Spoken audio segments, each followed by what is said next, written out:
நீர்கொழும்பு பற்றிய இரண்டாவது காணொளி இது.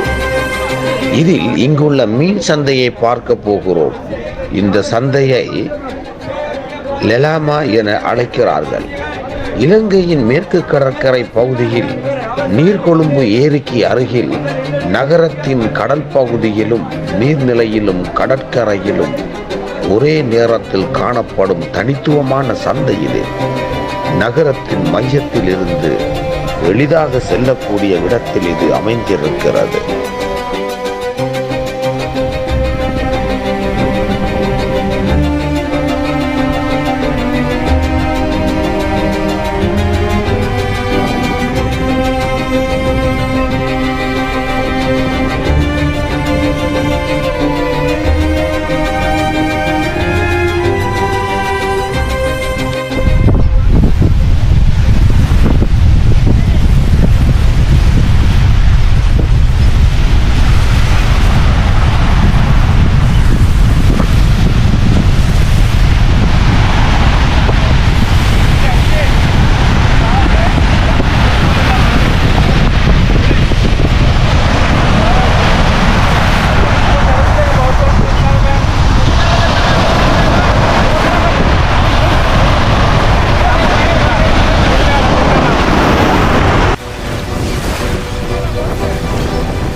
இலங்கையின் மேற்கு கரையில் அலைகள் எழுந்து இறங்கும் ஓசையோடு விழித்தெழும் ஒரு உலகம் இருக்கிறது.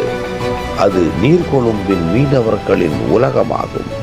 அந்த உலகத்தின் இதயம்தான் இந்த புகழ்பெற்ற சந்தையாக விளங்குகிறது. அதிகாலை இருட்டை கிழித்து படகுகள் கரையைத் தொடும் தருணத்தில் இருந்து மாலைக்கு செல்லும் வரை இங்கு வாழ்க்கை நிமிடமும் நின்று விடுவதில்லை. கடலில் பல மணி நேரங்கள் போராடி பிடிக்கப்பட்ட மீன்கள் மனித உழைப்பின் மனத்துடன் இங்கு தரையிறங்குகின்றன. அதன் பின்னர் ஆரம்பிக்கிறது விற்பனையின் பரபரப்பு, ஏலத்தின் குரல், பேரம் பேசும் மக்களின் சலசலப்பு. இந்த சத்தத்தை வெறும் உள்ளூர் வாங்குவோர்களுக்காக மட்டுமல்ல, இங்கிருந்து புறப்படும் மீன்களின் பயணம் மிக நீளமானது. நீர்கொழும்பு மற்றும் அருகில் உள்ள கிராமங்களின் தினசரி சந்தைகளுக்கு புதிய மீன்கள் அனுப்பப்பட்டு கொண்டிருக்கின்றன. தலைநகர் கொழும்பில் உள்ள பெரிய மொத்த சந்தைகள் மற்றும் உணவு விடுதிகளும் லாரிகள் மூலம் அனுப்பப்படுகின்றன.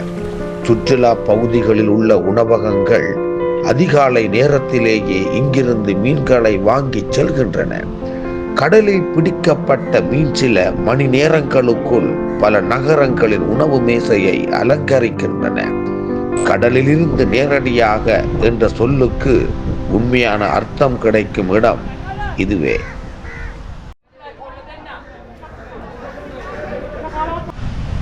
கிலோ என்ன விலை? கிலோ 600. டேஸ்டா? இது எடுத்துக்கொண்டு போவாங்க. 20-25 கிலோ அப்படி எடுத்துக்கொண்டு போவாங்க.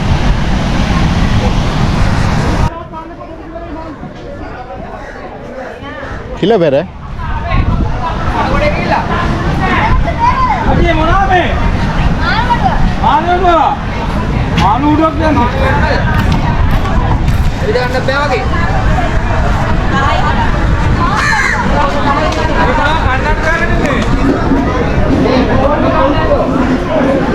இந்த சந்தையின் அருகில் நீரேரியும் இந்திய கடலும் காணப்படுவதால் மீனவர்கள் காலை வேளையில் கடலிலிருந்து மீன்களை பிடித்து வந்து விடுகிறார்கள். நீர், ஏரி மற்றும் கடல் ஆகியவை இங்கு ஒரே இடத்தில் இணைந்து அமைந்துள்ளதால் இதன் சூழல் மிகவும் தனித்துவமானது. இந்த பகுதிகளில் இருந்து துணா, சுறா, சூடை, இறால், நண்டு போன்ற பல்வேறு வகை மீன்கள் பிடிக்கப்படுகின்றன. அருகே பரபரப்பான நீர்ப்பறவைகள், வெப்பமான சூரியன் மற்றும் மீன்பிடிப்பின் வாசனை போற்றும் சூழல் பயணிகளுக்கு மனதிற்கு இதமான மகிழ்ச்சியை கொடுக்கிறது.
தமிழ் பேசுவீங்களா?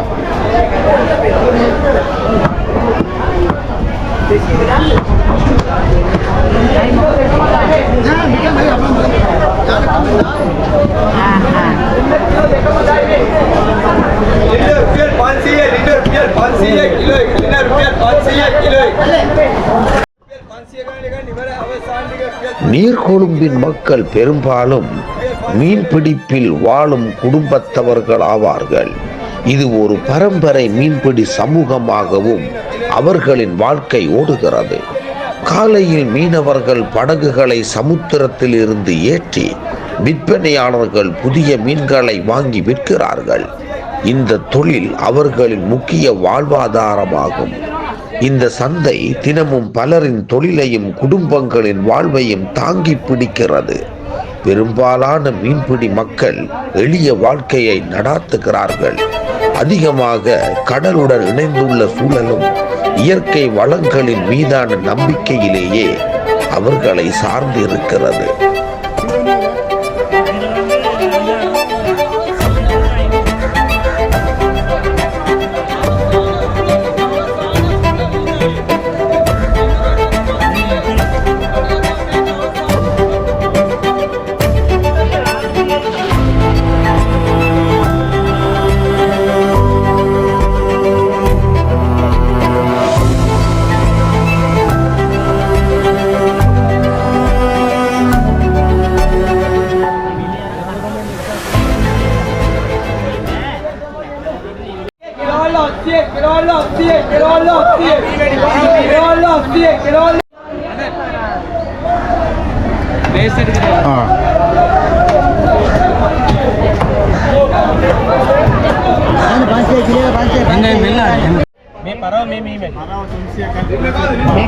මේකත් 1300 මේකත් 1300 අලුත් මේ ආව බලන්න මාළු බලන්න ආව බලන්න මේ මාළු බලනවා කියනවා වෙන මාළු ගන්න කිලෝ එකක් දාන්න කෑලි කපලා දෙන්න ඔව්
Linnu karlaali.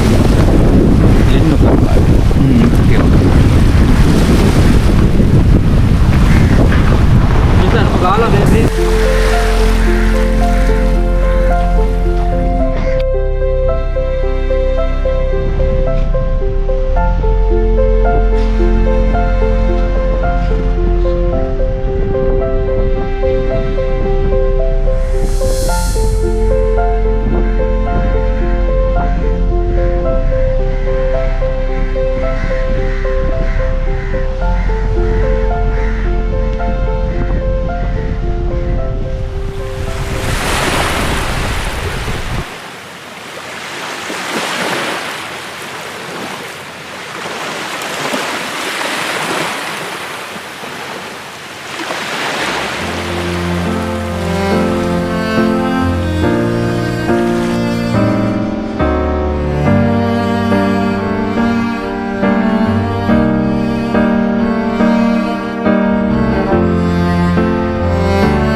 கிலோவா? 50 கிலோ போட்டு 2 நாள். எவ்வளோ உப்பு போடணும்? 50 கிலோ மீனுக்கு எவ்வளோ உப்பு போடணும்? மீன் 200 உப்பு, 200 கிலோ உப்பு. இது எவ்வளோ நாள் வச்சுருக்கணும் அப்படியே? 2 நாள் தான். இது மண் போட்டிருக்கு மேலே. பார்த்து இதுக்கு மேலே பண் போடுறதா? ஓ பார்த்து பாரதுக்கு போடுறதா?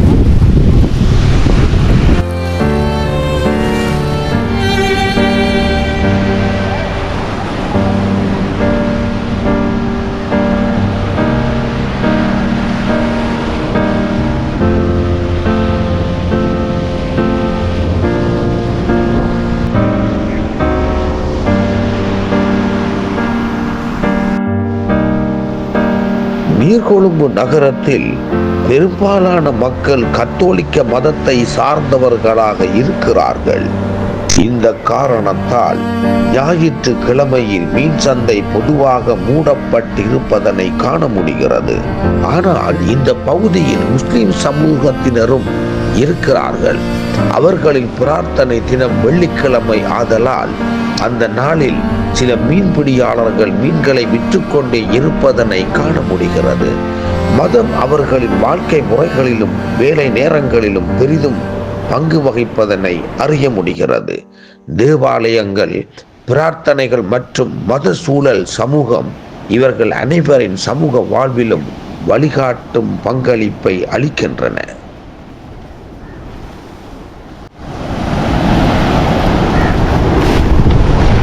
என்ன இது மூடுறீங்க? இது கருவாடு உள்ளுக்கு இருக்கா? ஓகே.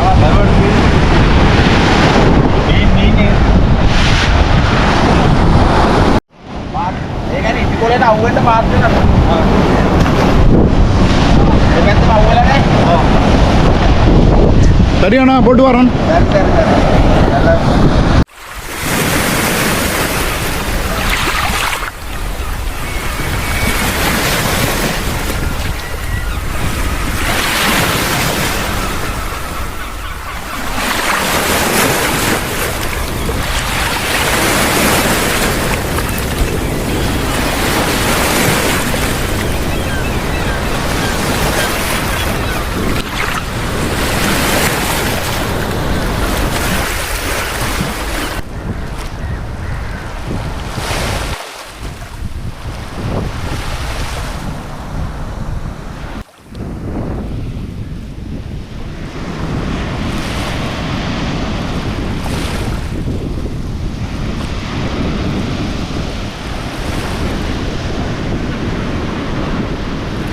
நீர்கொழும்பு மீன் சந்தை என்பது ஒரு சூழல், மக்கள், மத வாழ்க்கை ஆகியவற்றின் நறுமணமான கலவையாகும்.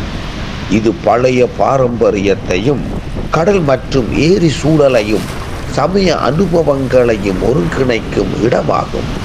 காலை நேர பொழுதுகளில் இங்கு போனால் மீன்பிடிப்பின் மக்கள் வாழ்வு, சமய மரபு ஆகியவற்றை நேரடி அனுபவமாக கண்டுகளிக்க முடிகிறது.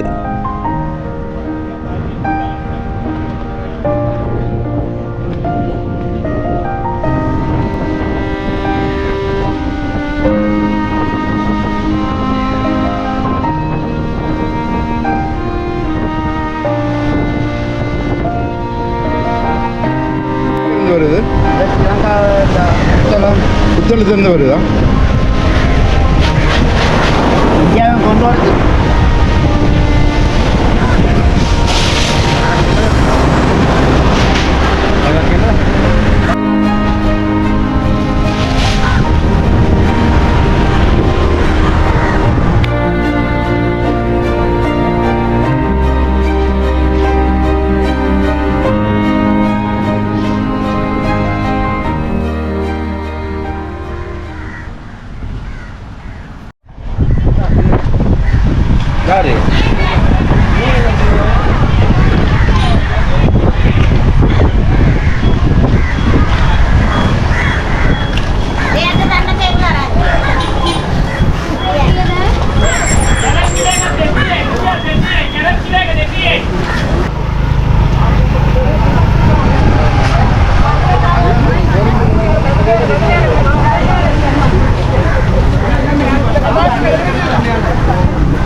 இந்த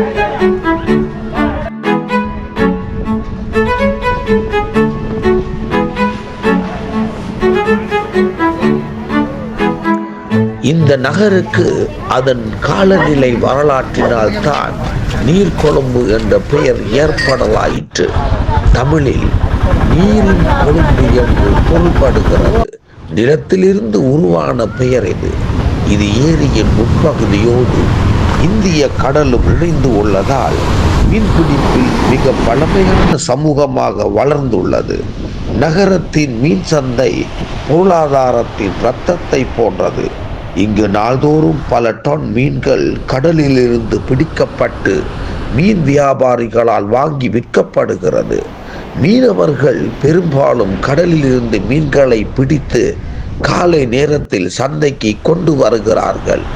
அதன் பின் விற்பனையாளர்கள் காலையிலேயே வேகமாக அதனை விற்பனை செய்து விடுகிறார்கள். மிக சிறிய ரக மீன்கள் முதல் பெரிய மீன்கள் வரை பலவிதமான மீன்களை இங்கே காண முடிகிறது.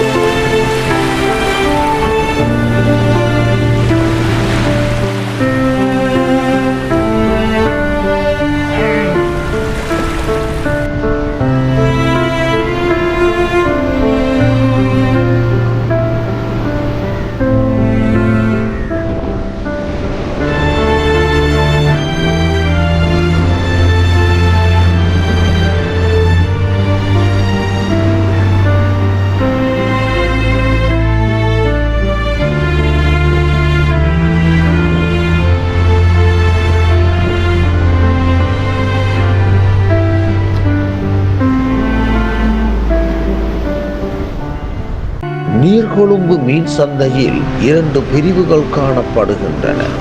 முதலாவதாக புதிய மீன்கள் நேரடியாக விற்பனை செய்யப்படுகின்றன. இங்கு மீன்கள் விரைவாக விற்பனை செய்யப்படுவதனை காண முடிகிறது. மற்றையது உலர்ந்த மீன் பகுதியாகும். இங்குள்ள மீன்கள் நீரில் ஊற வைத்து உலர்த்தப்பட்டு விற்பனை செய்யப்படுகின்றன.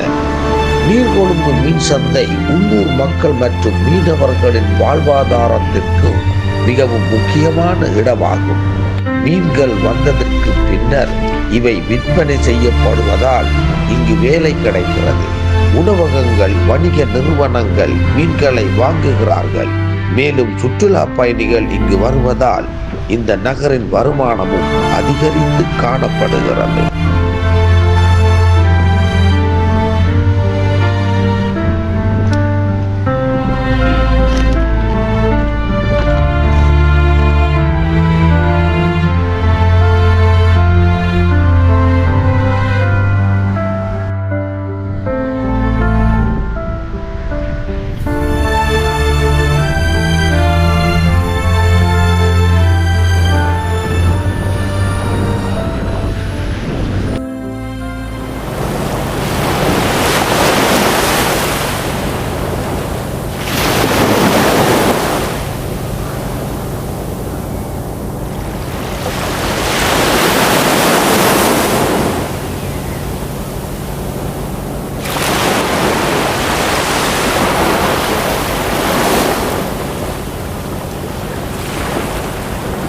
நீர்கொழும்பு மீன் சந்தை என்பது இலங்கையின் கடற்கரை வாழ்க்கையின் ஒரு ஆழமான பிரதிபலிப்பாகும். பாரம்பரிய மீன்பிடிப்பின் இடமாகவும் இது இருக்கிறது.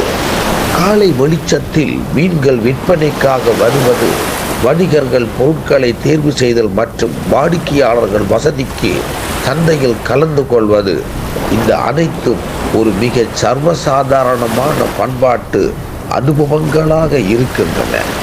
இங்கு பிடிக்கப்பட்ட சில உயர்தர மீன்கள், குறிப்பாக டூனா, இறால் போன்றவை தரம் பார்த்து தனியாக பிடிக்கப்படுகின்றன. அவை குளிர்சாதன வசதிகளுடன் பொதி செய்யப்பட்டு வெளிநாடுகளுக்கு ஏற்றுமதி செய்யப்படுகின்றன. இலங்கையின் கடல் உணவு அதன் சுவை மற்றும் புதுமை காரணமாக உலக சந்தையில் நல்ல பெயரை பெற்றிருக்கிறது. அந்த நற்பெயருக்கு பின்னால் நிற்பவர்கள் அதிகாலையில் கடலுக்கு சென்று மாலையில் திரும்பும் இந்த மீனவர்களாக இருக்கிறார்கள்.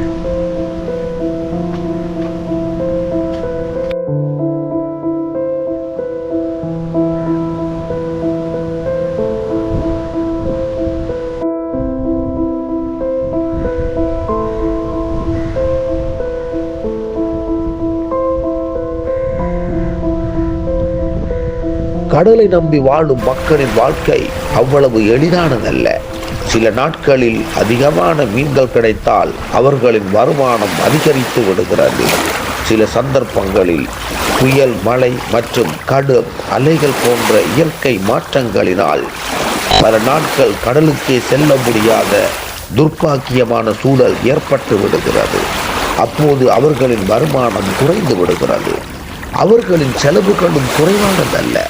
படகுகளின் பராமரிப்பு, எரிபொருள், வலைகள், கருவிகள், தொழிலாளர்களுக்கான கூலி இவற்றை எல்லாம் கழித்து பார்த்தால் கையில் சில சமயங்களில் எதுவும் இருப்பதில்லை.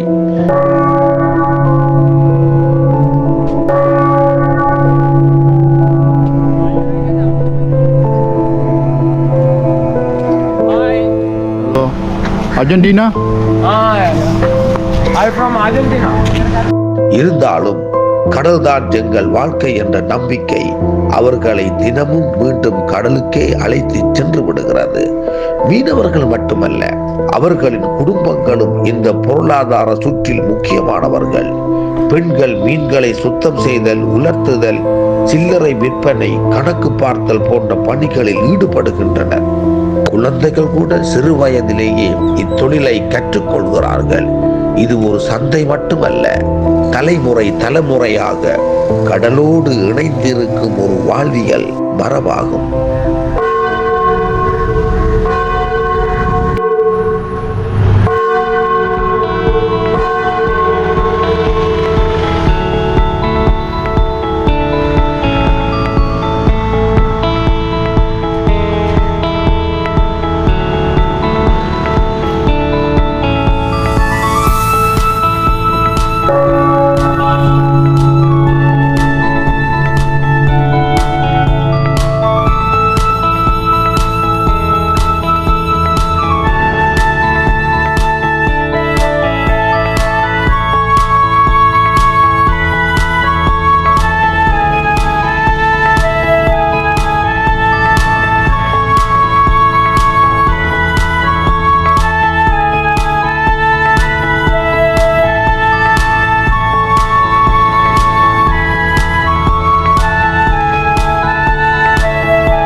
சந்தைக்குள் நுழையும் போது முதலில் தெரியும் விடயம் என்னவென்றால் மீன்களின் வாசனை, சத்தம், கூட்டம் என்பனவாகும். ஆனால் கொஞ்ச நேரம் கவனித்தால் வேறொரு விடயம் புரிந்துவிடும். ஒவ்வொரு மீன்களுக்கும் பின்னால் ஒரு குடும்பத்தின் நம்பிக்கை இருக்கிறது. கடல் அமைதியாக இருந்ததா? மீன்கள் கிடைத்ததா? இன்று நல்ல விலை கிடைக்குமா? இந்த கேள்விகளே அங்குள்ள அனைவரின் மனதிலும் ஓடிக்கொண்டிருக்கிறது. இந்த சந்தை விற்பனை நடைபெறும் இடம் மட்டுமல்ல, அது கடலின் உழைப்பை, நகரங்களை உலகத்துடன் இணைக்கும் ஒரு உயிர் உள்ள பாலமாகும். இங்கு நடக்கும் ஒவ்வொரு ஏலமும், ஒவ்வொரு பேரமும் கடலை நம்பி வாழும் ஆயிரக்கணக்கான மக்களின் நாளைய வாழ்வை தீர்மானிக்கிறது. அதை ஒரு முறை நேரில் பார்த்தால் மீன் சந்தையை மட்டுமல்ல, மனித உழைப்பின் பெருமையையும் பார்த்துவிட முடிகிறது.